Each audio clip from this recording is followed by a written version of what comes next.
Hello. Yeah, I have a project working with blockchain. I have other projects working with connected vehicles and the smart grid. This talk is primarily coming from a lot of my annoyance with hearing so many untrue things or outright lies being based on the blockchain stuff. And basically, I'm going to be talking about Internet of Things, SCADA, cyber-physical systems, and also the blockchain, how the two could fit together. And I'm going to spend a particularly long amount of time on talking about the hype behind the blockchain and the things that you're hearing that are outright lies. Okay, IoT, you have a lot of devices that have some intelligence, they're networked, you have sensing and storage. They're typically low cost. They're upgraded not at all or rarely. You have very limited human supervision. You can have tampering, insider threats exploited over the network. They've been used in attacks on the larger systems. In terms of what the blockchain could do with this, I'll get to what is the blockchain? Typically, it's amounted to a word that people chant, hoping that they'll get money showered on them. It's become a lot of a hype. The original blockchain actually was in about '91, and what they did was they had a system for time stamping. They had data that they would accumulate. They come up with a signed hash of the data, and each week they would publish it in a classified ad in the New York Times. And then that way, because you had the cryptographic signature that was there in the newspaper, that certified that they couldn't change anything behind that. And that's basically what's happening now, too. So the real blockchain has to be highly distributed and decentralized. You don't want to have a central authority. We say here trustless. I would say what you want to get security is that it should be adversarial.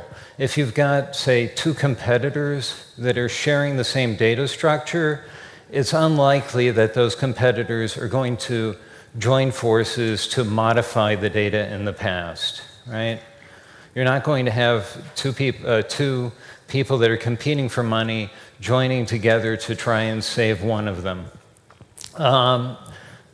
They're also immutable, so you don't have things changing in the past. I'll explain some how and why later.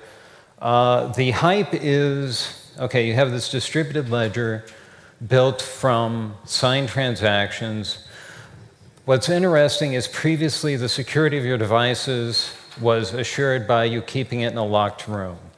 In this case, the security of the data is assured by having these signatures distributed all over the network.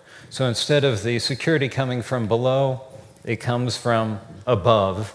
Hype is, right, that you have the security, your data is perfectly secure, not quite true.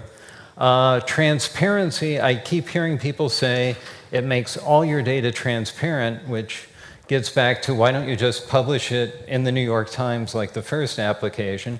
Because if it was in the newspaper, right, it'd be transparent. Provides global access. Smart contracts are interesting.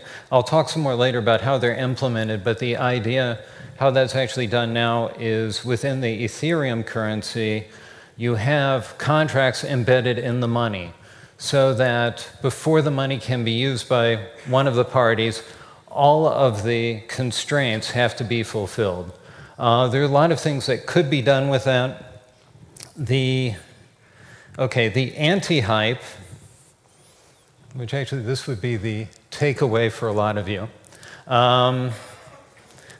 is that it's an append-only data structure. There have been a lot of them for a long time. There's nothing new there. If you have to authorize anybody, then it's just not worthwhile. Mainly good for buying drugs and money laundering, which is an interesting application, but something I don't think most of you are interested in. Another thing that happened is that it's not necessarily immutable. There was a with Ethereum, there was a fraud that occurred where $50 million was stolen from one of the participants, and so the entire currency decided to take time back a month and start over from there. So again, the much advertised nothing's ever going to change with it isn't necessarily true. They've already gone back in time and started over when everyone agrees that that's the better thing to do. Blockchains that are worth paying attention to. Hyperledger was originally implemented by IBM. They've given it over to the Linux Foundation. It's mainly working on standardizing and giving you software building blocks that you can easily use. The blockchain itself is modular. Mining algorithms, and I'll explain what mining is next, are also modular. Another one, this is a project that we've got that won an IEEE competition involving the blockchain use for medical clinical trials. And I'll look here at the idea is here that you have your clinical trial data. So again, these are drug tests on human beings. You have the data. You come up with transactions. Here the transactions are put together into a block. This is what's known as mining, is you take transactions you take the transactions that are signed by the different individuals, you put them all together, you take the hash that identifies the previous block, you make a signed hash of the entire thing so that can't be changed, and you send it off into the network where it's all put together. So again, I put this together. For you to modify anything before that, you have to have my cryptographic key. For you to modify anything before the block before that, you have to have the cryptographic key of the person that did that, who's somebody else. The further back you go into the system, the more you have to have actually hacked a large number of machines that are in totally different places and gotten that data, which is actually where the security comes from, and the security also comes from it being stored in multiple different places. Bad blockchains. Any private blockchain that isn't checked into a main one's bad. There are a number of test blockchains that are being used. Weak mining algorithms are bad. Broken consensus algorithms. Anything with a centralized authority. One example that sticks in my craw is Walmart has given IBM the duty of securing their food supply chain. And IBM is using a blockchain, but IBM is managing the whole thing. Basically, Walmart is trusting IBM to run a distributed database for them, which is not a bad decision, but a blockchain adds nothing to that. You also see a number of things where it just magically will solve all your problems. On an article on the way out, there was one that, again, bothered me where it's a journal article where their idea was to put all the medical health records in the blockchain and make them universally accessible throughout the world. And the idea was that everybody could access it, and you'd have multiple copies, and that would solve all the problems with medical health records. And at the end, they said, well, there are some problems like restricting access to the data, and also that you can't change any of the old data. I don't think everyone wants all of their medical data available to everyone on Earth. Okay. Myth one, the blockchain gives you global transparency and perfect security. So everybody on Earth has access to your data, and your data is totally secure, which does not make a lot of sense. What you should do is actually you can decide what data belongs in the chain and what doesn't. For example, with what we had there with the clinical trial data, all of the medical data stayed within the university. We just had a pointer to the data that you could only access within the university. So they could maintain all of the access all the privacy rules of the government for the medical data and keep that within their thing, but we could then provide enough information to guarantee that that information has not been changed. So you've got a good audit trail, but you're not really, again, making everything universally transparent. You also want to have information to support a reliable audit. And yeah, okay. Mining is the term that they use for the process where you combine a lot of transactions into one block. The way it's generally done now is through using what's called proof of work, which is very, very power and time intensive. You might have heard that, for example, I think the Bitcoin blockchain is consuming more power than Iceland at the moment. That's really not necessary for most of the security applications. They need to have this computational complexity in order to fight inflation, in order to keep the number of Bitcoin stable. You don't need that if you're just using it for security. Another approach that's being used is a thing called proof of stake, where if you have more of the currency, you're more in control as to what comes into the blockchain.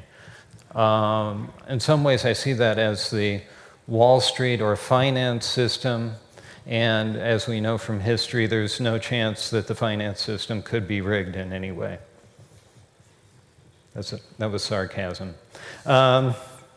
We use a thing that we call lightweight mining, which basically is a randomized choice among the participants as to who makes the blocks and puts them into the system. And we're pursuing intellectual property protection, and that actually provides the same or better security. Sidechains are an interesting idea. For most of the existing systems, you have a global namespace where the same data is available all over the place. What would be more interesting from an industrial perspective, and again, I think where you could get additional security from this is if you have different companies that are competing in the same sector sharing the blockchain to secure their audit trail. Again, your own audit trail would be more secure if it was interleaved by data from your competitor that guarantees that the things haven't been changed. Then there's no way that somebody internal would be able to do it. Sidechains are where you have some data break off from the original chain, you have your own blockchain within your company, and you check it into the global chain occasionally. That way you can then encapsulate the data within your enterprise, but then you get the extra security from knowing from the information from your competitors that nothing has been changed. The things that are within your enterprise don't have quite the same security, but it does allow you to guard the data sharing while getting the security of sharing the information.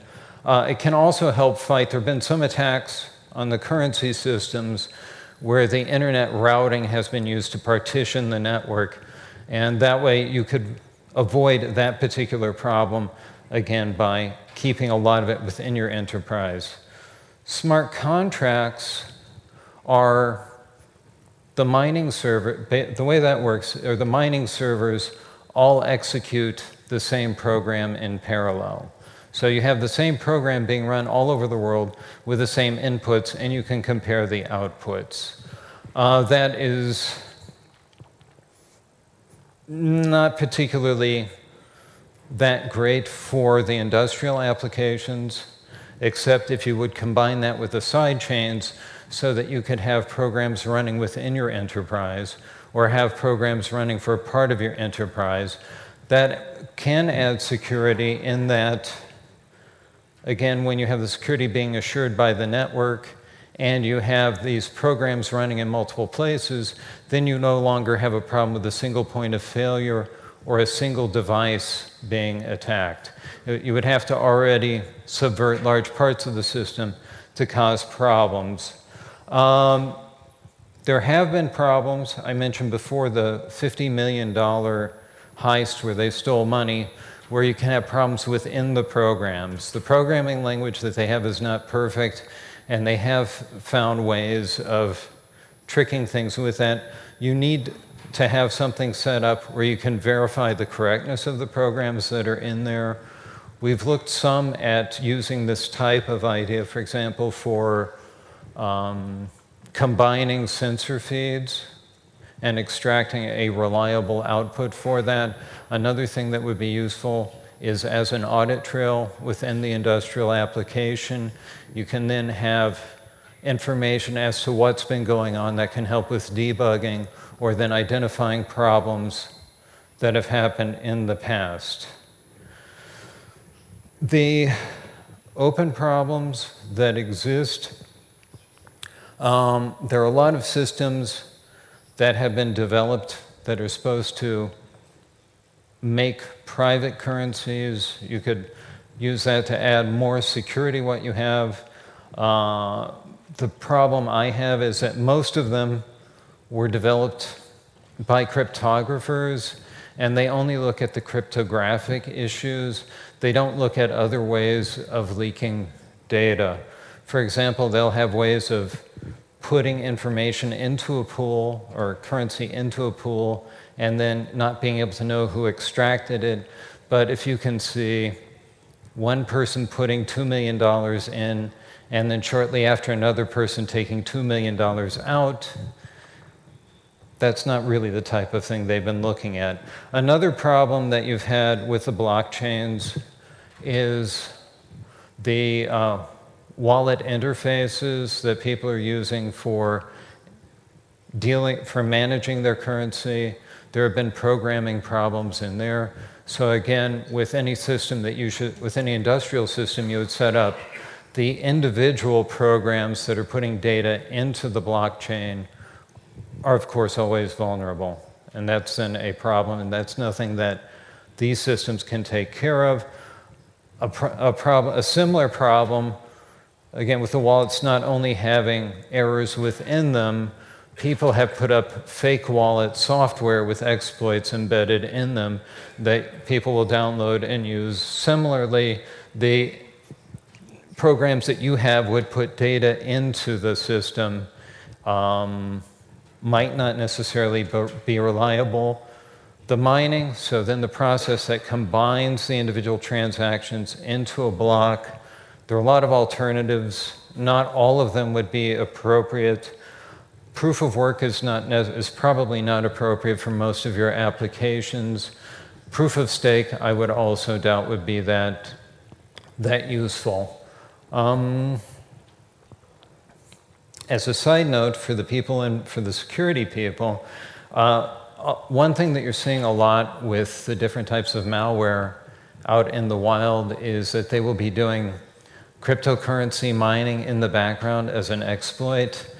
That should give us all a lot of hope because it shows that the hackers aren't really that intelligent. Normal systems are not really suited for the mining. Generally, you need custom-made chips to have any chance of getting money, so that means that they're wasting a lot of your time and effort. So I find it hopeful that the hackers are actually developing poorly designed systems. Applications other than currency are probably a better fit for this technology. Again, you could set up something based on this within your enterprise as a way of securing your data. Also, you can find ways of securing your data. The audit application is a particularly good idea. So finding a way of logging data that cannot easily be modified and that you can then rely on. And you can do that, you can really do that without exposing your data to the outside world. Things to pay attention to: is it truly decentralized? Does it take advantage of the existing technologies? How expensive the mining algorithm is and whether or not it'll be able to scale and keep going. And if there is any centralized authority in the system, it's really just window dressing and somebody trying to use the term blockchain to get money from you. So it's not a perfect solution. The distributed model, the distributed security model, has a lot of potential in this domain. Smart contracts is a particularly interesting idea for then removing the chance of single point of failure within the system. If you have a few servers doing the same computation with the same inputs, and there is infrastructure that's available for that, the distributed audit trail has a lot of potential applications in the domain. Again, we're working with the medical school on that. Sidechains can be used to make this efficient and not use up more electricity than Iceland. And that was in what I have to say. Thank you.